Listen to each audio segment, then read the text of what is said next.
आज शॉर्टफ्लिक्स पे हम देखेंगे एक थ्रिलर और मिस्ट्री पैक्ड लव स्टोरी। तो फिल्म शुरू होती है एक मर्डर सीन से। फिर मर्डर सीन पे फैमिली की एक मेंबर लक्ष्मी आती है। यहाँ इसको एक मेंटली डिस्टर्ब लड़की दिखाई देती है जो धागे से खेल रही होती है। फिर सीन कट होता है 5 साल आगे, जहाँ डॉक्टर नायर एक मेंटल हॉस्पिटल का इंस्पेक्शन करने जा रहा होता है। फिर हॉस्पिटल का दरवाजा रेणुका नाम की एक औरत खोलती है जो इस मेंटल हॉस्पिटल की केयर टेकर होती है। डॉक्टर उसे बताता है कि वो त्रिवनंतपुरम मेडिकल कॉलेज से इस हॉस्पिटल का इंस्पेक्शन करने आया है। डॉक्टर नायर हॉस्पिटल के मेन डॉक्टर बेंजामिन से मिलता है और उन्हें बोलता है कि उसे सारे पेशेंट्स को एग्जामिन करना होगा, तभी वो अपनी रिपोर्ट पॉजिटिव लिख पाएगा। अब रेणुका नायर को पहले पेशेंट से इंट्रोड्यूस कराती है जिसका नाम हुसैन होता है और वो एक ओल्ड पेंटर है। फिर नायर बाकी सारे पेशेंट से मिलकर सबसे कंफर्म करता है कि वो लोग यहाँ ठीक तो है ना, जिसके बाद वो यहाँ से जाने की तैयारी करता है। लेकिन तभी वो कमला नाम की एक पेशेंट के सर पे जख्म के निशान देखता है और उसे पता चलता है कि ये जख्म कमला के सर पे छठे पेशेंट की वजह से आए हैं। नायर बेंजामिन के पास जाता है और उससे कहता है कि मैं छठे पेशेंट से मिलना चाहता हूँ। बेंजामिन कहता है कि वो कोई पेशेंट नहीं है, वो मेरी बेटी है और उसका नाम नित्या है, और क्योंकि वो काफी डेंजरस है इसलिए उसे एक स्पेशल सेल में रखा गया है। कोई भी नित्या के करीब जाने की कोशिश करता है तो वो बहुत वायलेंट हो जाती है और उस इंसान पे अटैक कर देती है। बेंजामिन की इस वार्निंग के बाद भी नायर उससे मिलने के लिए उसके सेल में जाता है और नित्या उसे देखकर अजीब सा बिहेव करने लगती है। तभी नित्या नायर के पास आती है और उसे एक ही थप्पड़ में सुला देती है। अब जब नायर की आंख खुलती है तो वो अपने रूम में होता है। नायर को अपनी जेब में एक फोटो का टुकड़ा मिलता है। फिर छानबीन करते हुए नायर को एक सीक्रेट गेट मिलता है। यहाँ उसे एक औरत की आवाज सुनाई देती है। वो उसके पास जाता है और वो औरत अपना नाम लक्ष्मी बताती है और उसे नित्या को अपने साथ यहाँ से ले जाने के लिए कहती है कि नित्या को डॉक्टर बेंजामिन ने ही पागल बनाया है और उसे यहाँ बहुत टॉर्चर किया जाता है। इतना सुनने के बाद नायर चुपके से डॉक्टर बेंजामिन के ऑफिस पहुंचता है और नित्या की फाइल ढूंढने लगता है। यहाँ नायर को नित्या की केस फाइल मिल जाती है जिसे लेकर वो अपने रूम में चला जाता है। फाइल से पता चलता है कि नित्या पर बेंजामिन ने इलेक्ट्रिक शॉक्स का इस्तेमाल किया था और इसी तरह के कई टॉर्चर मेथड का यूज किया है। नायर फिर से नित्या के पास जाता है और उसे सेल से बाहर निकाल लाता है। अगले सीन में रेणुका बेंजामिन के पास आती है और कहती है अगर उसने नित्या को ठीक कर दिया तो वो लोग सब कुछ खो देंगे। फिर एक फ्लैशबैक सीन आता है जिसमें हमें पता चलता है कि 5 साल पहले लक्ष्मी नित्या को लेकर डॉक्टर बेंजामिन के पास आई थी। लक्ष्मी बेंजामिन को बताती है कि नित्या उसके बड़े भाई की बेटी है जिसके पास काफी प्रॉपर्टी है। लक्ष्मी डॉक्टर बेंजामिन को एक डायरी भी देती है जिसमें नित्या के बारे में सब कुछ लिखा था। साथ ही नित्या की सारी प्रॉपर्टी के पेपर भी उन्हें दे देती है, जिसके लालच में डॉक्टर बेंजामिन ने नित्या को पागल बनाकर उसकी सारी प्रॉपर्टी को ट्रीटमेंट के नाम पर हथियाने का प्लान बनाया। फिर सीन वापस प्रेजेंट में आता है जहाँ नायर नित्या की डायरी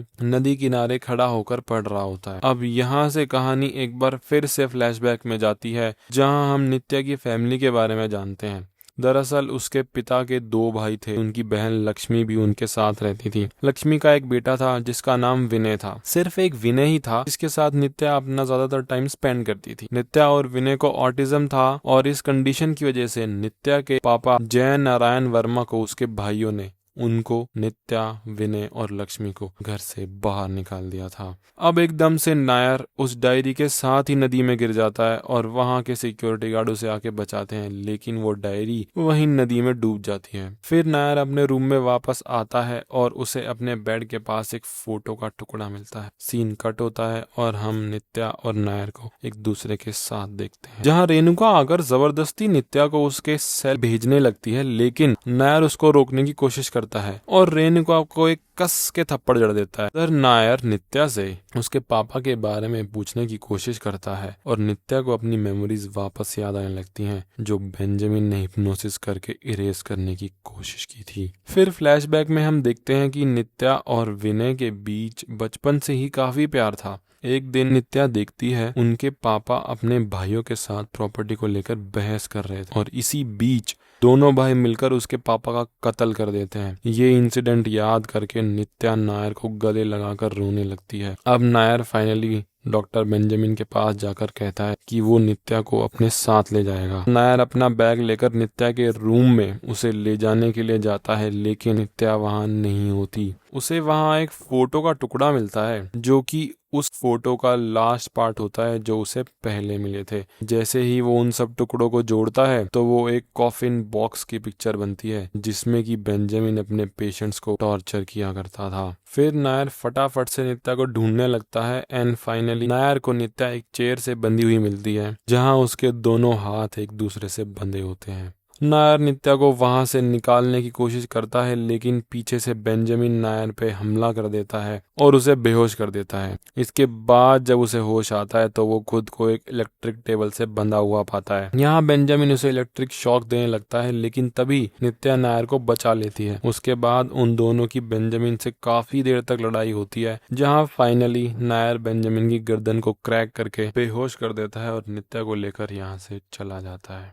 अगले दिन हॉस्पिटल में एक आदमी आता है जो बेंजामिन को अपना नाम डॉक्टर नायर बताता है और कहता है कि वो त्रिवनंतपुरम मेडिकल कॉलेज से है और यहाँ इंस्पेक्शन करने आया है। ये सुनकर वहाँ के सभी लोग शॉक हो जाते हैं क्योंकि अगर ये डॉक्टर नायर है तो फिर वो पिछले वाला कौन था जो नित्या को अपने साथ लेकर चला गया। रेणुका डॉक्टर नायर को पिछले वाले डॉक्टर नायर का फोटो हुसैन के रूम में दिखाती है। इसे देख डॉक्टर नायर बताते हैं कि ये उनका ही एक पेशेंट है जिसका नाम विनय है और वो नित्या का फियांसे है। फिर बताया जाता है कि विनय को दरअसल एक ऐसी बीमारी है जिसमें वो चीजें हेलुसिनेट करता रहता है, जैसे उसका पानी में गिर जाना, लक्ष्मी से बात करना, ये सब उसका हेलुसिनेशन ही था जबकि असल में ऐसा कुछ हुआ ही नहीं था। डॉक्टर नायर बताते हैं कि लक्ष्मी कई साल पहले ही मर चुकी थी और विनय कुछ दिनों पहले डॉक्टर नायर के हॉस्पिटल से भाग गया था। तभी हम एक फ्लैशबैक सीन देखते हैं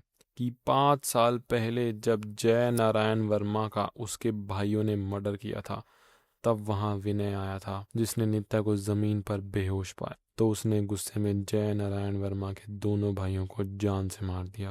यानी मूवी के पहले सीन में जो हमें मर्डर वाला सीन दिखाया था वो मर्डर्स विनय ने किए थे। इसके बाद मूवी के एंड सीन में हम विनय और नित्या को एक साथ देखते हैं जहां वो दोनों एक दूसरे के साथ काफी खुश हैं और इसी के साथ मूवी खत्म हो जाती है।